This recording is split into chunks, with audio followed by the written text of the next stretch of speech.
بسم الله الرحمن الرحیم. د خپلواک تلویزیون درنو لیدونکو او اوریدونکو سلامونه او د هیلې احترامات مې ومنئ په دې هیله چې جوړ او جوړ به وي. نن په کابل لوبغالي کې رضا خان کاکا تر څنګ را سره ناست دی.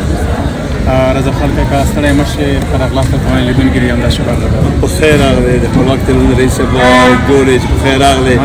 تاسو کې په خوست کې وسنده راځي، ته په خوست ته کله راځي پخې سینځلې دي او ته کابل ته راغلی. کابل کې چېرته ته وښیم ژوندی اوسې که مې خوشحاله اوسئ. رضا خان کاکا ډېر د خوشحالۍ ځای ده. په خپل لوبغالي کې خپل لوبغاړو ته ناست یو، مینوال دي. څومره خوشحاله یې؟ ډېر خوشحاله یم. افغانستان خلک څه غواړي؟ امن غواړي، ډوډۍ نه غواړي، امن غواړي، صلح غواړي او ورزش غواړي. رضا خان کاکا دلته په کابل کې لوبه له نږدې نه ګوري، نورو هېوادو کې هم سفر یې کړی دی. هغه لوبه دغه لوبه څونه ارزوي؟ دومره ارزوم چې د ټول نړۍ کې کومې لوبې چې موږ کېږي بغیر د افغانستان لوبې زه ډېرې ارزوم. په دې سره ارزوم چې څلور تر شولېتو خلک راځي، د 360 کې ته ورسوي دا خلک راځي. دلته کې موږ اکثره خلک خپل ټیمونه د شپږیزې ټیمونه داسې کې د خپل ژوندۍ بڼه تشویق کوي. وکي دوستانو که تاسو ځیر شئ چې نورو هېوادونو کې د کرونا ډېره ویره ده، دلته په کابل کې په ټول افغانستان کې ډېر خلک ډېر عادي ژوند کوي. تاسو که ګورئ ته د کمره ورته تاو کړه چې تاسو ګورئ خلک ډېر عادي ژوند کوي. کوم کرونا یا کوم بل داسې ویره نه لري، خلک ډېر عادي ژوند کوي. نو رضا خان کاکا بیا هم له تا مننه. رضا خان کاکا په اول کې راته یاده کړه چې تا ته مې ډالۍ هم راوړې ده. د رضا خان کاکا څخه مننه.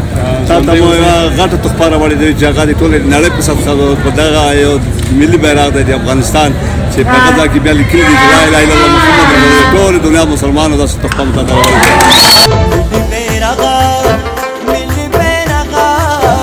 افغانستان زلمی پتا فخر کوینا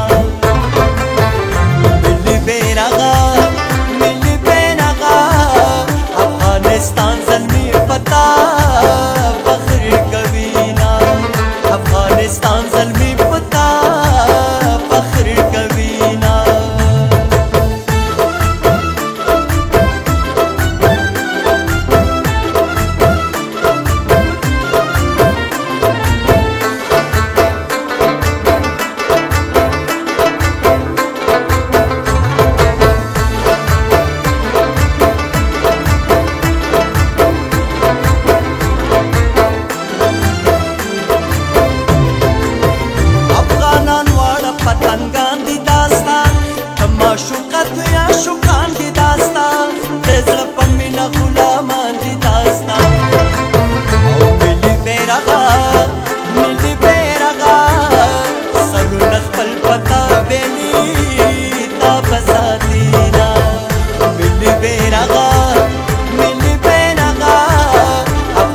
دا خلک دي چې دلته راشي هغه موږ یې په د درې رنګه بیرغ یې د نړۍ په ټولو بیرغ کېدلی دی، په تلویزیونو کېدلی وي چې اوس یې دلته چې راشي وایي بابا ډېر خلک ما ته وایي بابا اوس مارمان پوره شئ، موږ ته سلیمان شي چې اوس مارمان پوره شئ.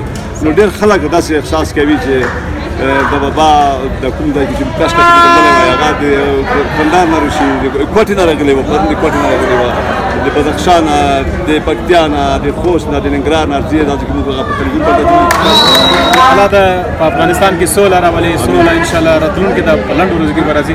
رضا خان کاکا په خیره کې څه پیغام لري لیدونکو؟ پیغام مو دا پیغام دی چې هر کله چې د لوبې ترڅي بهر کې دا د داخلي لوبې دي کومه ډېر پوښتنې چې کومه د کوم ځای ته د افغانستان یم، کومه د پکتیا چې پیدا شي په نوم د پکتیا د خپل معلومات راکړم. زه د ټول د افغانستان دا ټیمونه موږ ټول د افغانستان ټیمونه دي. دا په دې چې چا نه لري چې په قاعده سره په قاعده سره په نړۍ کې چې کوم لوبې کېږي خو نه ځلېږي دا لوبې ټول د چانس لوبې دي. په دې چې یو سره په لوبغالي سره نه لیکي لوبغالي داسې و نه داسې و نه داسې و داسې په دې چې تشویق کېږي. او بل په افغانستان کې چې موږ لوبې وګټو هغه څه کېږي دلته توپک ولې ډزونه کې هغه خلک شهیدان کېږي، ماشومان شهیدان کېږي، ښځې شهیدان کېږي. دغه ډېره ډاډه وکړي، ډېره ډاډه وکړي. دغه ډېر مخالف دي، ټول دنیا مخالفت د دغه ډزو د دې صدقه او بوسکاري څه تکلاوي خیراتونه دي وکړي صدقې دي دا وګي ته خلکو ته ډوډۍ ورکړي، سل ډوډۍ ته واخلي، 50 ته 200 ته واخلي، خو مقصد ډزونه دي ما کې. دا پیغام دی ټول ولس ته ژوندی اوسئ. مننه دوستانو. وکي چې شپږیزې لیګ ډېر یو خوندور لیګ دی، خلک ډېر خوند ترې اخلي. په دې کې